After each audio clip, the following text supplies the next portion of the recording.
왜 나무는 벼버렸어도 우리는 그렇다기가 나와서 다시 솟아나는 그 역사. 우리는 그것을 믿음 안에서 생각해보는 때가 많습니다. 무의미하게 흘러가는 것이 아니라 하나님의 놀라운 계획 속에서 오신 그 주님. 행적을 바로 알고 갈 수 있는 자가 되기를 주님으로 축원합니다. 네. 신성이신 예수님이 인성을 입으시고 신 자체이신 하나님의 본체이신 그분이 인성을 입으시고 오십니다. 아니, 이미 오셨습니다. 그것을 초림의 역사시다. 이렇게 말씀할 수가 있죠. 하나님의 그 계획하심을 이루시고 오늘 본문의 말씀에 하나님 자세히 말씀하셨어요. 예수 그리스도의 나심은 이러하니라. 그 모친 마리아가 요셉과 정혼을 하고 동거하기 전에 성령으로 잉태되었더라. 예수 그리스도의 출발은 성령에서 시작이 된 거예요. 그래서 우리는 성령의 첫 번째 사역을 이루시기 위해서 오신 주님. 마리아는 요셉과 약혼을 했어요. 법적인 부부죠. 19절에 보면은 또 말씀하셨어요. 그의 남편 요셉은 의로운 사람이라 그를 드러내지 아니하고 가만히 끊고자 하여. 그는 이스라엘 사회에서 아주 어려운 자였습니다. 또는 그는 말씀대로 살며 아주 충실한 자였어요. 누가요? 요셉. 그는 율법에 아주 충실한 자, 말씀을 깊이 이해하는 자. 요셉이 조용히 끊으려고 하던 밤이 어느 날 있었어요. 그때 천사가 요셉에게 나타났어요. 요셉의 자손, 다윗의 자손 요셉아, 내 아내 마리아 데려오기를 무서워하지 말아라. 저에게 잉태된 자는 성령으로 된 것입니다.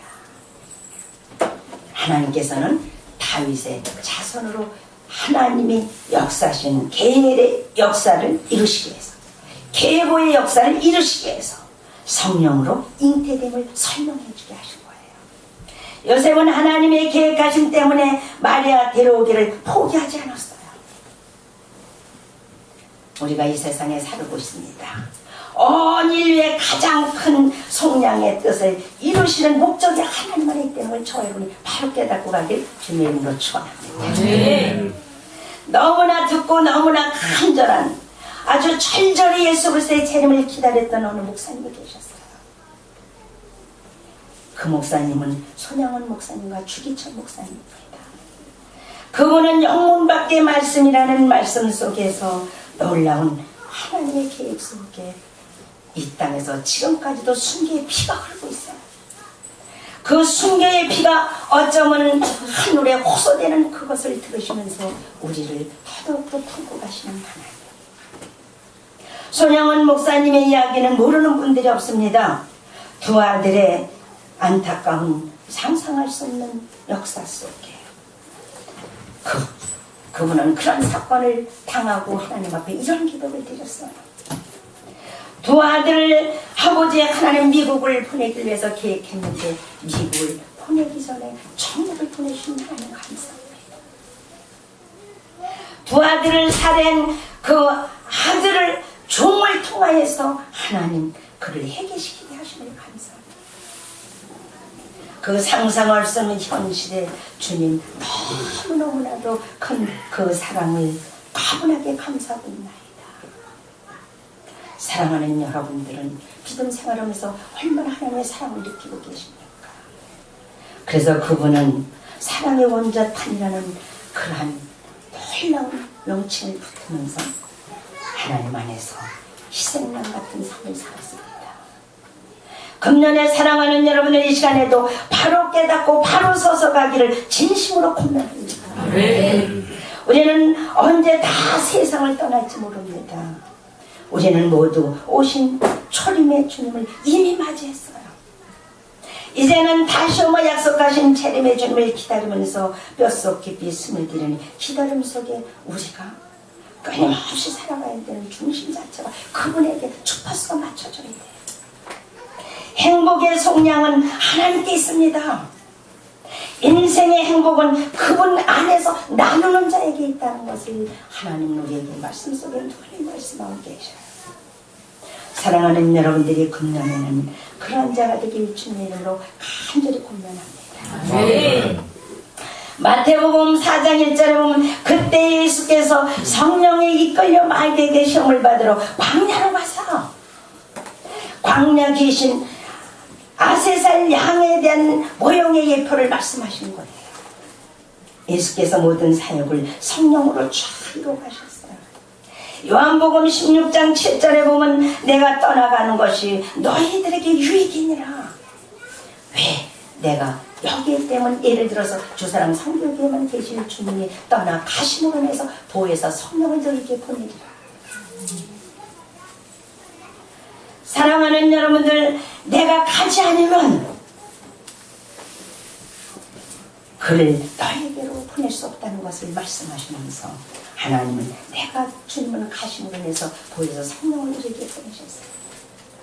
그래서 우리는 하나님 은혜 안에서 양심이라는 시대도 이미 흘러갔지만 그 시대에 우리를 보내지 않으시고, 모세가 주관하는 율법 시대가 있었지만 그 시대에 우리를 보내지 않으시고, 성령의 인재의 시대 보내심을 감사드리는 줄 믿습니다.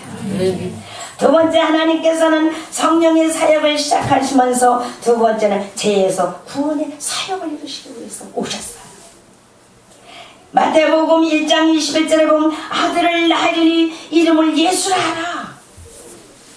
이는 그가 자기 백성을 그들의 죄에서 구원할 자니라. 그래서 두 번째는 죄에서 구원의 사역을 이루시되는 거예요. 죄가 남긴 모든 일에서 우리를 구원시켜 주시면서 생명보다 귀한 사명을 허락하여 주시고 구원 사역을 이루시는 주님. 세 번째는 하나님께서 말씀의 사역을 이루기 위해서 내가 이 땅에 왔느니라. 마태복음 1장 20절에 본 모든 일이 된 것은 주께서 선지자 이사야를 통해서 하신 말씀을 내가 이루게 합니다. 하나님 아버지의 모든 말씀이 예수 그리스도를 통해서 다 이루신 거예요. 그래서 성부 하나님은 계획하시고 성자 하나님은 이루시고 성령 하나님은 우리를 이분이 주도 떠나지 않으시면 다루시고 인도해 주시고 역사하시는 그 삼위일체 역사 오늘도 우리를 축원하시는 줄 믿습니다. 작은 것부터 큰 것까지 이루시며 위대한 성공은 작은 데서부터 자수를 내면서 생명력 있게 살아가는 것이에요. 그것을 놓고 하나님은 잉태되리라고 말씀하셨어요. 3장 1절에 보면 세례요한의 증거의 말씀이 쫙 나옵니다. 2절에 보면 세례요한이 회개하라 천국이 가까이 왔느니라. 예수님을 맞이할 준비하라 그 말씀이야. 초림의 주님 때는 회개하라. 회개하고 돌아가라. 재림의 주님을 기다리는 저와 여러분에게는 재림의 주님을 맞이할 준비를 하여라. 말씀으로 바꿔지면서 주님에게 나오길 원하노라. 즉 예수님과 연합하는 역사를 이루신다는 말씀이에요. 선지자 이사야를 통해서 하나님이 말씀하신 그것을 이루신다는 말씀이에요. 그래서 하나님께서 말씀하셨어요. 세례요한이 광야에서 죄에 물들어 있는 저와 여러분 속에 거친 땅에서 황폐한 땅에서 외치는 자의 소리가 있어 너희는 주의 길을 준비하라. 말씀을 나타나는 자가 되어라 그 말씀이에요. 마태복음 3장 4절에 보면은 요한은 낙타 털옷을 입었다고 했습니다. 선지자의 영의 옷을 갈아입고 외쳤다는 것이에요. 허리에는 가죽띠를 띠고 말씀의 띠를 띠고 말씀의 중심이 서서 음식은 메뚜기와 석창이었더라. 율법을 초월하는 신앙이었더라. 3장 11절에 보면 나는 너희를 회개하기 위해서 물로 세례를 베풀거니와 내 뒤에 오신 이는 성령의 능력으로 역사를 이루시리라. 그는 성령의 불로 세례를 베풀 것이다. 겸손히 훈련돼서 낮은 자 자리에서 온 인류의 죄를 주님은 겸손히 낮은 자 자리에서 이 땅에 오셔서 사람이 받는 세례를 받는 것이 아니라 온 인류의 죄를 세례요한을 통해서 전가받으시는 거예요. 그러심으로 인해서 모든 죄는 씻어지고 구속사적인 역사가 이루어진 줄 믿습니다. 네 번째는 우리와 함께 계시기 위해서 사역을 하신 예수님.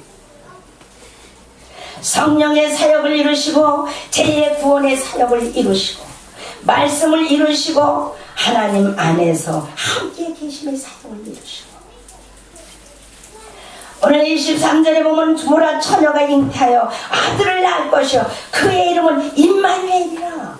죄에서 구원하신 하나님 우리와 함께 계시다. 어떻게? 계시 속에서 점진적인 비밀의 계시 속에서 임마누엘 역사를 이루리라. 할렐루야. 하나님은 말씀하십니다. 온 인류의 최대 선물을 너에게 주느니라. 놀라운 축복입니다. 이것이 바로 기적인 것입니다.